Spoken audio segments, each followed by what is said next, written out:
आलस छोड़ने का विवेकानंद मंत्र। क्या आप भी बार बार सोचते हैं कल से शुरू करूंगा? तो यह वीडियो आपके लिए है। स्वामी विवेकानंद के प्रेरक विचारों से जानिए कैसे आलस्य हमारे सपनों को रोकता है और कैसे कर्म और अनुशासन हमें महान बना सकते हैं। दोस्तों, जिंदगी में हालात नहीं, हमारी सोच और आदतें हमें ऊपर उठाती हैं या नीचे गिराती हैं। और इनमें सबसे खतरनाक आदत है आलस। स्वामी विवेकानंद कहते थे, जो मनुष्य आलसी है वह अपने जीवन का सबसे बड़ा दुश्मन है। आलस हमारी सोच को कमजोर कर देता है, हमारे सपनों को अधूरा छोड़ देता है और हमें साधारण बना देता है।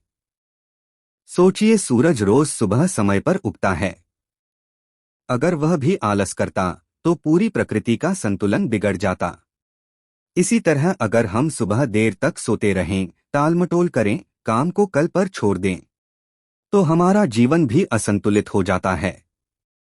आलसी इंसान हमेशा बहाने ढूंढता है। आज मन नहीं है, कल से शुरू करूंगा, थोड़ा बाद में कर लूंगा। लेकिन याद रखिए, कल नाम का कोई दिन कभी आता ही नहीं। स्वामी विवेकानंद का मंत्र था, उठो जागो और तब तक मत रुको जब तक लक्ष्य प्राप्त न हो जाए। ये शब्द सिर्फ पढ़ने के लिए नहीं हैं, इन्हें जीने के लिए हैं। अगर आप सच में महान बनना चाहते हैं तो सबसे पहले आलस्य को त्यागना होगा। आलस धीरे धीरे इंसान के सपनों को निगल जाता है। शुरुआत में लगता है कि बस थोड़ा आराम कर लेते हैं, लेकिन यही टालमटोल एक आदत बन जाती है और वही आदत जीवन का सबसे बड़ा बोझ बन जाती है। सोचिए, कितनी बार आपने तय किया होगा, कल से जल्दी उठूंगा, इस हफ्ते से पढ़ाई शुरू करूंगा, अब से मेहनत करूंगा। लेकिन जब समय आया, आलस ने पकड़ लिया। स्वामी विवेकानंद और युवक की कहानी। एक बार स्वामी विवेकानंद से एक युवक ने पूछा, स्वामी जी, मैं बहुत कुछ करना चाहता हूं, पर मेरा मन काम में लगता नहीं, आलस मुझे रोक देता है। कृपया मुझे उपाय बताइए। स्वामी जी मुस्कुराए और बोले, बेटा, आलस आत्मा की सबसे बड़ी बीमारी है। जब तक इसे नहीं हराओगे तुम किसी ऊंचाई तक नहीं पहुंच सकते। उन्होंने कहा, अगर किसान बीज बोए लेकिन पानी न डाले, देखभाल न करे, तो फसल कभी नहीं उगेगी।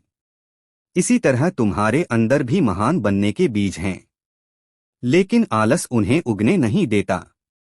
फिर उन्होंने कहा, मनुष्य के अंदर असीम शक्ति है, लेकिन यह शक्ति तभी प्रकट होती है जब वह आलस्य को त्याग कर कर्म करता है। जीवन का संदेश। आलसी मत बनो, क्योंकि आलसी वहीं खड़ा रह जाता है जबकि दुनिया आगे निकल जाती है। आलस शरीर की नहीं, मन की कमजोरी है। जब लक्ष्य स्पष्ट नहीं होता तो मन बेकार की चीजों में उलझ जाता है।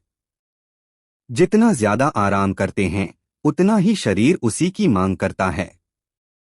आलस का असर बहुत बड़ा होता है। शरीर कमजोर हो जाता है, आत्मविश्वास खत्म हो जाता है, मौके हाथ से निकल जाते हैं और सपने सिर्फ सपने रह जाते हैं। स्वामी विवेकानंद खुद एक अद्भुत उदाहरण थे। वे कहते थे, मेरे पास समय नहीं है आलस करने का, मेरा हर क्षण मानवता की सेवा में है। शिकागो धर्मसभा के समय उन्होंने दिन-रात मेहनत की, भोजन तक का ध्यान नहीं रखा, क्योंकि उनके मन में केवल एक लक्ष्य था, भारत का संदेश पूरी दुनिया तक पहुंचाना। अगर उस समय वे आलस करते तो शायद आज पूरी दुनिया उन्हें न जानती।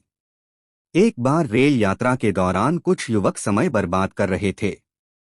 स्वामी विवेकानंद ने मुस्कुराकर कहा, भाइयों, यह जवानी का समय है।